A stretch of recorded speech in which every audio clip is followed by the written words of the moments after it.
उसके लिए करणी सेना टीम और करणी सेना जिलाध्यक्ष हरदा उनकी लड़ाई लड़ रहे थे।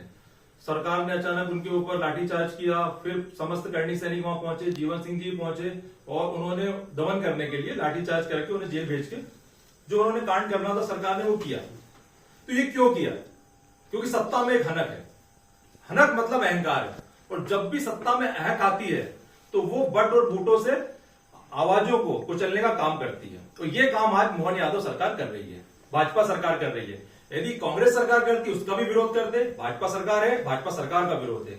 हम किसी सरकार या किसी पार्टी का विरोध नहीं कर रहे हैं, हम एक आवाज के रूप में बात कर रहे हैं कि आज प्रदेश के लोगों की आवश्यकता ये है। आप अपनी मुख्य चीजों से छोड़ चुके हो, आपका मुख्य काम है विकास, स्वास्थ्य, शिक्षा, सरकारी नौकरियां। किसी भी चीज में आप देखेंगे हर रोज आपको पेपरों में पढ़ने को मिल रहा है किसी आंदोलन को लाठी मार के दबाया जा रहा है, किसी को लात मार के। आप कई वीडियो देखेंगे, पुलिस प्रशासन दारू पी के वहां पे जो आंदोलनकारी रहते हैं उन्हें लात जूतों से पीटते हैं। क्या ये सही है? हम लोकतंत्र में रह रहे हैं। राजशाही थी, राजपूतों ने राज किया, राजपूतों ने हर चीज की लड़ाई लड़ी, हर वर्ग की लड़ाई लड़ी और एक अच्छा सुशासन स्थापित करके अपने देश को चलाया। यदि हम इतिहास में भी जाएंगे तो 500 साल तक यदि आप इतिहास देखेंगे तो जो तुर्क आए, अफगान आए, ईरान, मुगल आए, उसके पहले भी 500 साल तक वो लगातार हम पे आक्रमण करते रहे। और आक्रमण की जो स्थिति बनती थी दिल्ली से लेकर राजस्थान तक, और वो पूरा राजपूताना हुआ करता था। 500 साल तक राजपूतों ने अपने देश के लिए लड़ाई लड़ी, इसलिए हम बचे रहे। और जिस दिन राजपूताना की वो मजबूत दीवार ढही, आप देख लो इतिहास बदल गया। कभी तुर्क आ गए, कभी मुगल आ गए, कभी ईरान आ गए, अंग्रेज आ गए। तो मजबूत कड़ी के रूप में यदि देश को सुचारू रूप से चलाना है तो क्षत्रिय ही वर्ग चला सकता है, राजपूत ही चला सकता है।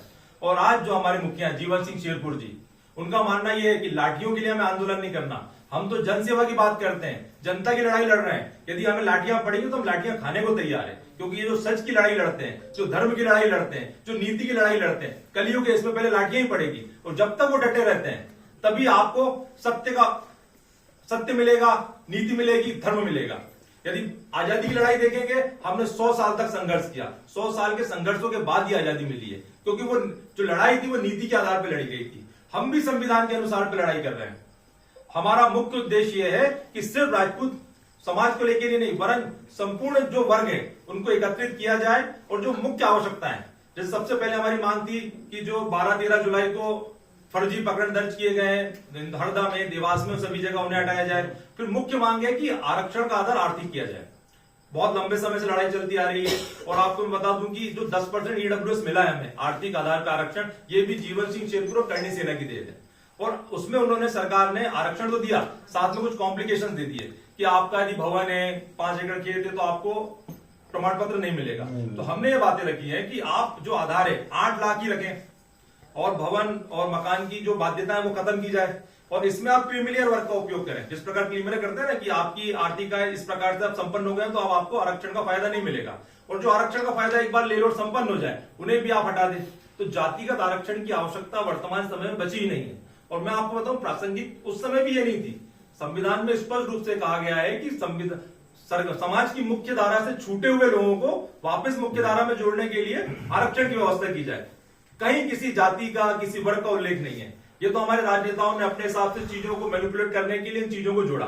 समय बदल गया है, 70 सालों में आर्थिक परिवेश बदला है, सामाजिक परिवेश बदला है, देश बदला है। और आज जो आवश्यकता है, सभी वर्ग समान है, किसी प्रकार का कोई भेदभाव नहीं है। तो उन आधारों को ध्यान में रखते हुए सरकार आरक्षण का आधार हमारे लिए आर्थिक रखे, और जो उसमें विसंगतियां रखी है, जैसे सर्टिफिकेट भी बनाते हैं तो वो 1 साल के लिए बनाते हैं। यदि सर्टिफिकेट बनाने में हमें 2 से 3 महीने लग जाता है सामान्य वर्ग के व्यक्ति को, तो जब ये 3 महीने करके सर्टिफिकेट बना रहा है तो कम से कम उसकी पात्रता 3 साल रहे। इसके अलावा सारी मांगे लल्लन भाई ने आपको बताई।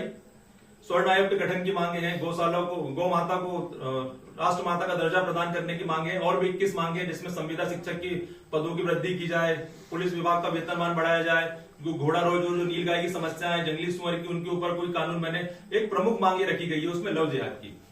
लव जिहाद को ध्यान में रखते हुए जीवन सिंह शेरपुर जी ने ये मांग रखी है कि जो भी लव मैरिज की जाती है उसमें लड़का हो चाहे लड़की, उनके माता पिता की सहमति बहुत जरूरी है। एक बच्चे को पैदा करती है माँ, लालन पालन करके 20-25 साल की करती है, उसके बाद किसी तरह बहकावे में आके वो यदि करती है तो सिर्फ उसका जीवन खराब नहीं होता है, साथ ही कई परिवार उससे प्रताड़ित होते हैं। तो उसके ऊपर एक सरकारी कानून बने जिससे इस प्रकार की जो घटनाएं हम देखने में आते हैं, लव जिहाद टाइप की अन्य घटनाएं, वो सारी चीजों से हम निकल के आए। इस प्रकार टोटल हमारी 21 मांगे हैं और 21 मांगे जो है वो सर्व समाज की है। ये क्रांति है।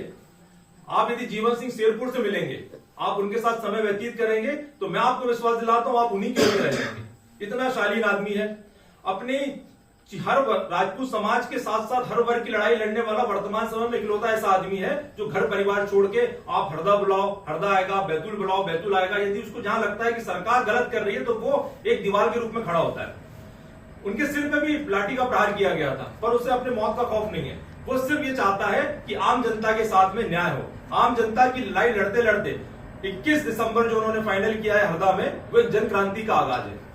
यहां से हम आप सभी मिलके एक आवाज ये रखना चाहते हैं मध्य प्रदेश सरकार के सामने कि यदि आप सरकार चलाने में सक्षम हो तो हमारी मांगे पूरी करो, और यदि नहीं हो तो अगले चुनाव में ये जो समाज सर्व समाज के साथ में जीवन सिंह शेरपुर जी जो आंदोलन कर रहे हैं वो आपको अगले चुनाव में इसकी सबक सिखाएगी। और जो आप हरक पाल के बैठे हो, जो घमंड पाल के बैठे हो, उसका मुआवजा आपको देना पड़ेगा और विधानसभा से आप अपने घरों में पहुंचोगे। तो आप सभी से निवेदन है कि खुटवासा ग्राम ही नहीं वरन आपका तहसील है, जिला है, जहां भी आपके रिश्तेदार हैं, संगी साथी हैं, सर्व समाज के, उन्हें आप बताएं, आंदोलन का मुख्य उद्देश्य बताएं कि आंदोलन इस प्रकार का है। सरकार क्या है, भाजपा सरकार में कई उनके लोग हैं तो वो लोगों को भटकाने का काम कर रही है कि आंदोलन इस प्रकार का है। आंदोलन की वास्तविकता आपको पंपलेट में मिल जाएगी, किन आंदोलन को लेकर चल रहे हैं। तो आप सभी को सत्य बताएं कि आंदोलन किस लिए हो रहा है, तो सभी लोग पहुंचे। जय माता दी।